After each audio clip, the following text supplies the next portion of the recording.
देख ही मत पढ़ा। Study of the parasite, okay, BSc first year first semester का है आपका। तुम लोग बना लो, डायग्राम बना के तुम वीडियो बना रहे हैं। जो प्रोटोजोआ जो होते हैं, प्रोटोजोआ या पैरासाइट जो होते हैं, तो एंटामीबा हिस्टोलिटी का, ये आपकी फाइल में भी आपने डायग्राम बनाया होगा, एंटामीबा हिस्टोलिटी, ठीक है। तो एंटामीबा हिस्टोलिट जो होता है, सबसे पहले आप इसका क्या लिखोगे, क्लासिफिकेशन। क्लासिफिकेशन यानी वर्गीकरण। वर्गीकरण में सबसे पहले फाइलम। फाइलम का मतलब क्या होता है, संघ। किसमें आता है ये, प्रोटोजोआ में आता है। क्लास क्या होती है इसकी, राइजोपोडा। ऑर्डर क्या होता है इसका, लोबोसा, ठीक है। और प्रजाति जो होती है, स्पीशीज क्या होती है, हिस्टोलिटी, ठीक है। तो ये आप लिखोगे, ठीक है। इसके बाद आपको क्या कमेंट्स लिखने होंगे। तो कमेंट्स क्या होते हैं, ये एक कोर्स की, चाहो तो आप लोग इसको लिख सकते हो, जब हम पढ़ा रहे हैं ना वीडियो में, आप लिख सकते हो चाहो तो, ठीक है। ये एक कोर्स की क्या होता है, सूक्ष्मदर्शी जीव है।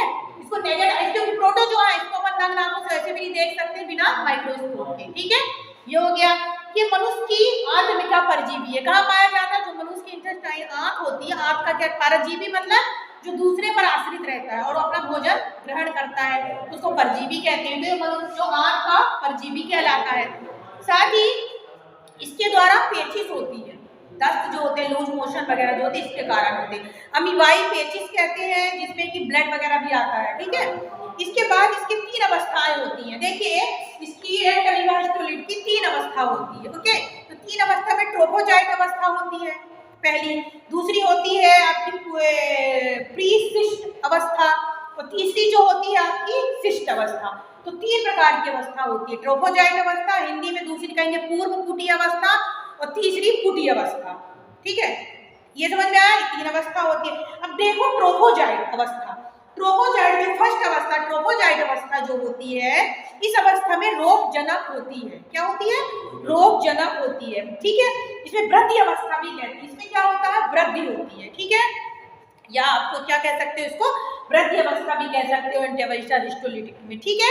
इसमें क्या होता है, इसे 18 से 30 माइक्रोन का होता है। ये कितना होता है, 18 से 30 माइक्रोन का ये होता है, ठीक है। ये भी आप नोट कर सकते हो।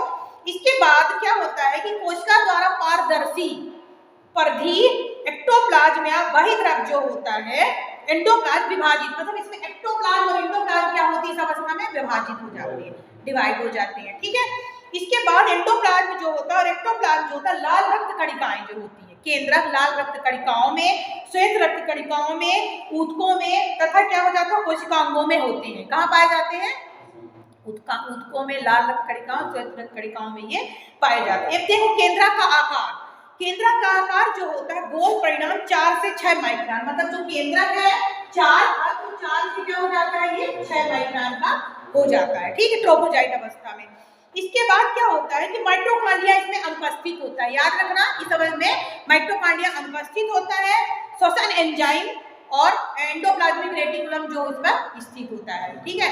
अंतःजालिका जो जिस अंतःप्रदावी जो द्रव जो होता है वो इसमें पाया जाता है। इसके बाद जो होता है पोषण जो होता है, पोषण के प्रकार जो होते हैं। अब इसके बाद देखो ये इतना हो गया, पोषण वगैरह जो होता है, इसमें कैसा होता है, क्या होता है, प्राणी सम होता है, ठीक, जिसको होलोजाइट कहेंगे। पूरा प्राणी निगल जाता है, उसको क्या कहते हैं, होलोजाइट प्रकार का। अब इसके बाद दूसरी अवस्था हमने क्या बताई थी आपको, पूर्व पुटी अवस्था या प्रीसिस्ट अवस्था बताई थी।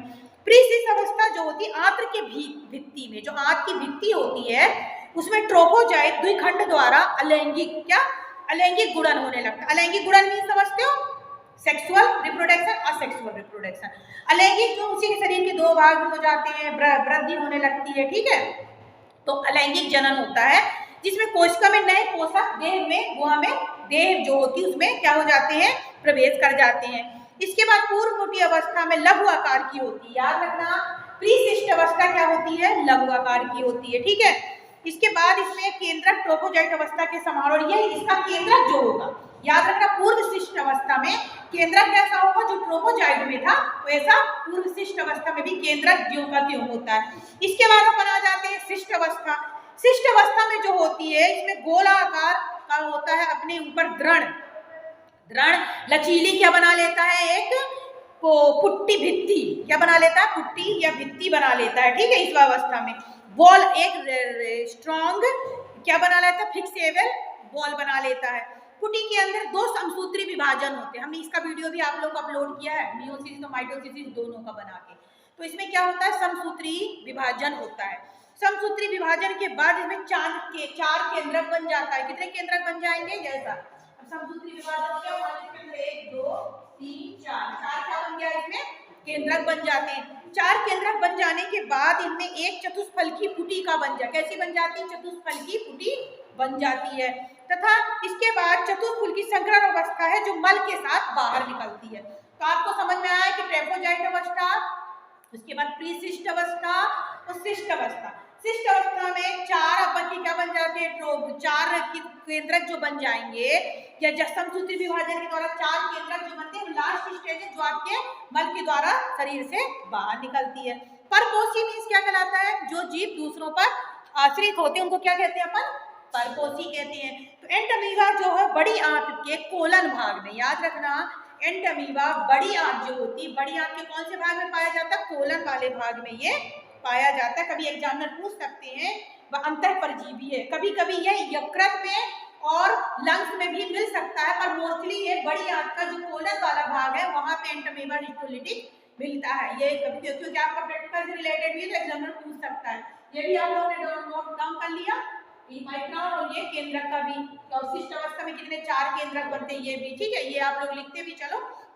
इसके बाद आप देखो कि इसका वितरण ये विश्वव्यापी होता है, यूनिवर्सल होता है, विश्व में हर जगह प्राप्त होता है, ठीक है। इसके बाद इसका कैरेक्टर देखो, जो इसका सिम्टम ऑफ डिजीज जो होती है, जो बीमारी होती है, उसकी क्या कैरेक्टर होता है। तो सबसे पहले आप देखोगे एंटमीबा हिस्टोलिक जो होता है, अमीबाई पेचिस जिसको हम कहते हैं आंत्र के द्वारा या खूनी पेचिस भी कहते हैं, ठीक है। दूसरा ये बड़ी आंत की जो म्यूकस झिल्ली जो वगैरह जो होती है उसको क्या करता है, बहुत ज्यादा क्षति पहुंचाता है। इस रोग के लक्षण में कि मल के साथ हमने अभी बताया ब्लड भी आता है, स्लेमा कोशिकाएं वगैरह भी बाहर आती है। रक्त परिसंचरण, ट्रोफोजाइट अवस्था, यकृत, मस्तिष्क, फंगस जो जिसको लंग्स कहते हैं, इनको भी ये इफेक्ट डालता है। इसका संचारण किसके द्वारा होता है, दूषित जल और दूषित भोजन से। मतलब अगर आपको यह बीमारी हो रही है तो दूषित जल और दूषित भोजन के द्वारा इसका संचारण होता है। संचारण में क्या होता है, ट्रांसमिशन जो होना, ठीक है।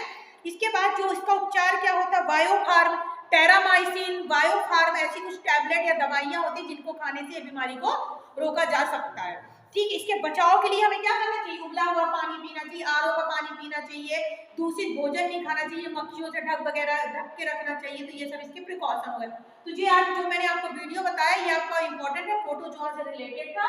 ये आपके प्रैक्टिकल के लिए भी है, बीएससी फर्स्ट सेमेस्टर वाले बच्चों के लिए। Thank you.